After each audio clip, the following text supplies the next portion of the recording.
La Fédération des intervenantes en petite enfance du Québec, communément appelée la FIPEQ, a 30 ans. 30 années au cours desquelles elle n'a cessé d'évoluer au bénéfice de ses membres et de leur objectif premier, le bien-être des enfants. 30 ans, ça se souligne.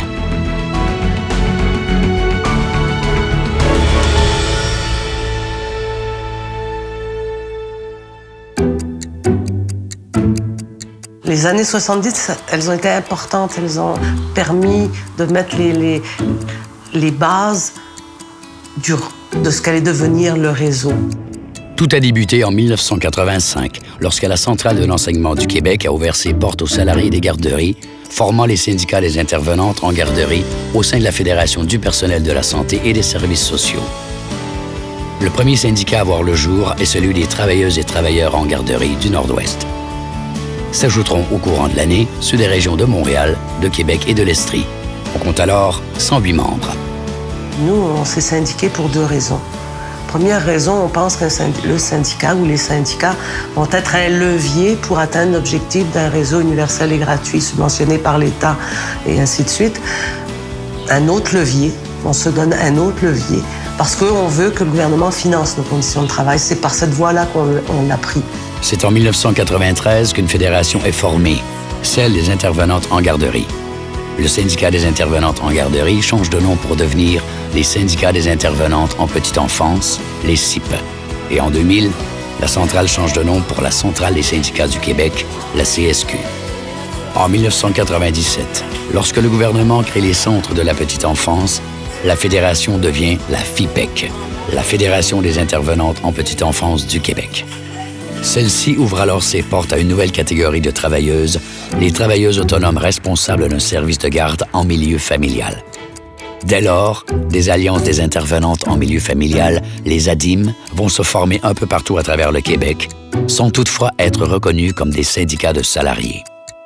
La première ADIM regroupe les régions de Laval-Laurentide et Lanaudière. Suivront celles de Montréal, de l'Estrie et de la Montérégie. Aujourd'hui, les CIP et les ADIM, regroupés au sein de la FIPEQ, comptent près de 15 000 membres et 22 syndicats répartis à travers le Québec.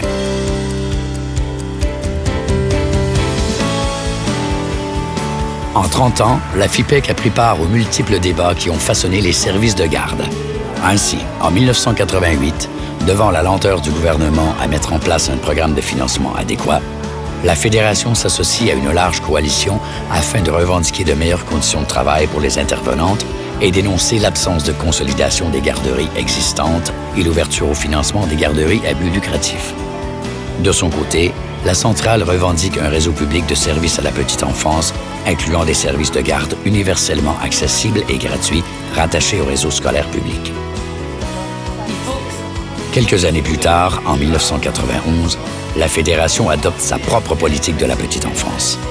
Dans le libellé de ce document, la profession des intervenantes passe de gardienne à éducatrice. En 1997, les services de garde vivent un moment charnière. Le gouvernement adopte une nouvelle politique familiale instaurant la maternelle à temps plein pour tous les enfants de 5 ans, la création des centres de la petite enfance et l'instauration graduelle d'un tarif unique de 5 $ par jour par enfant.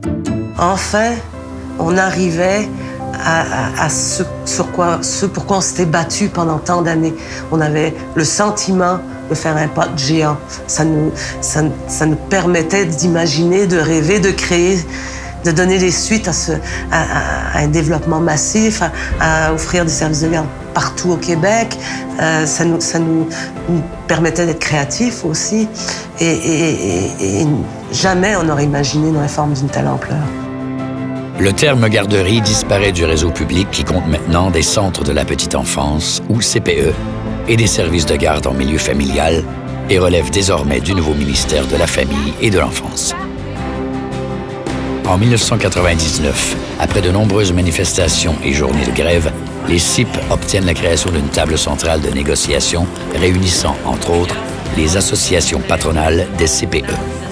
Les intervenantes font alors des gains majeurs, notamment des échelles salariales applicables à l'ensemble des salariés des CPE et des augmentations de salaire de 35 % étalées sur 4 ans. Le gouvernement fait également montre d'ouverture sur les questions du régime de retraite et de l'équité salariale. Il accorde aux ADIM la création d'une table de négociation qui mènera à l'uniformisation des salaires et des titres d'emploi pour l'ensemble des intervenantes en petite enfance. Entre-temps, les responsables des services de garde en milieu familial, les RSG, n'ont toujours pas le statut de syndiqués. Afin de remédier à cette situation, une première ADIM, bientôt suivie de 3 autres, dépose en 2001 une requête en accréditation syndicale. Toutes obtiendront leur accréditation. Cependant, le gouvernement fait adopter en 2003 le projet de loi 8 qui annule rétroactivement toutes les décisions favorables à la syndicalisation des RSG. Après de longues batailles juridiques, dans un jugement rendu en 2008, la juge Grenier de la Cour supérieure déclarera la loi 8 inconstitutionnelle. Oui, c'est une grande victoire pour nous. C'est incontestable et on a été les seuls à l'amener. Il y a peut-être d'autres mondes qui vont vous dire « Non, non, nous aussi, on l'a amené. » Non. Nous, on a été là depuis 1997 avec les responsables de services de garde. Depuis 1997, on a mené des batailles pour faire reconnaître leurs besoins en conditions de travail. On a pris différentes voies, on a essayé différentes voies. Ça n'a pas marché. Ça a marché boiteusement. Et à un moment donné, on est arrivé à la conclusion avec les responsables que peut-être que leur statut de travail, c'était pas de travailleur autonome, mais de salarié. Et on s'est dit, on va le tenter, on va aller devant les tribunaux, on va le faire trancher. C'est la seule façon de le savoir. Et ça a été tranché à notre faveur à chaque fois. C'est finalement en 2009 que le gouvernement adopte la loi 51 qui reconnaît les syndicats des ADIM. Leurs membres peuvent maintenant compter sur des revenus stables avec la perception obligatoire de cotisations syndicales. Le droit à la négociation, les moyens d'action et la grève leur sont consentis.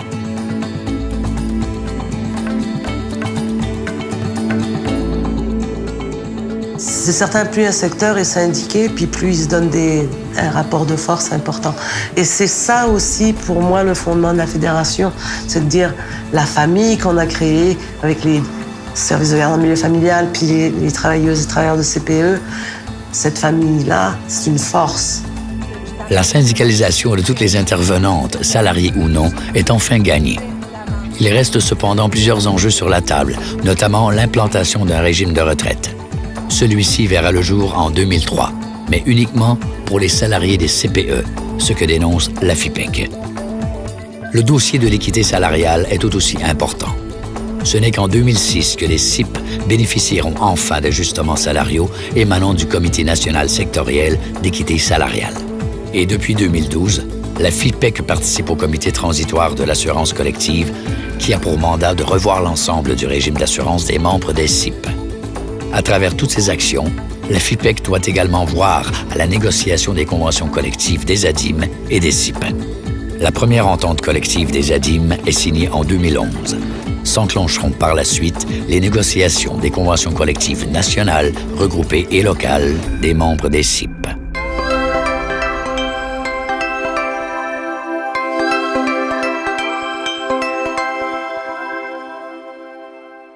Bonjour. Allez-vous être au rendez-vous? Le rendez-vous, vous n'êtes pas au courant du rendez-vous? Ah, c'est un rendez-vous formidable. De son côté, la CSQ a organisé en 2013 un premier rendez-vous de la petite enfance sur le thème « L'éducation, ça commence tout petit » afin de réfléchir aux enjeux qui concernent l'ensemble des services éducatifs offerts aux enfants de 0 à 5 ans. Cette rencontre a été l'occasion de faire le point sur la situation des services à la petite enfance au Québec et ailleurs dans le monde. Aujourd'hui, la FIPEC continue d'intervenir en faveur de ses membres, comme en témoigne le dépôt au début 2015 de 2 mémoires lors de commissions parlementaires.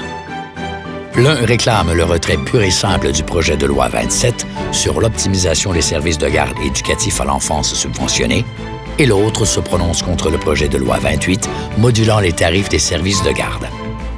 2 dossiers qu'elle entend suivre de très près, tout comme celui des négociations de la convention collective des membres des CIP.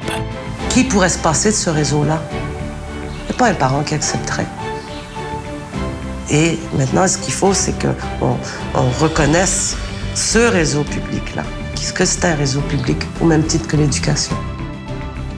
Depuis 30 ans, la FIPEC lutte pour la défense des droits et l'amélioration des conditions de travail de ses membres.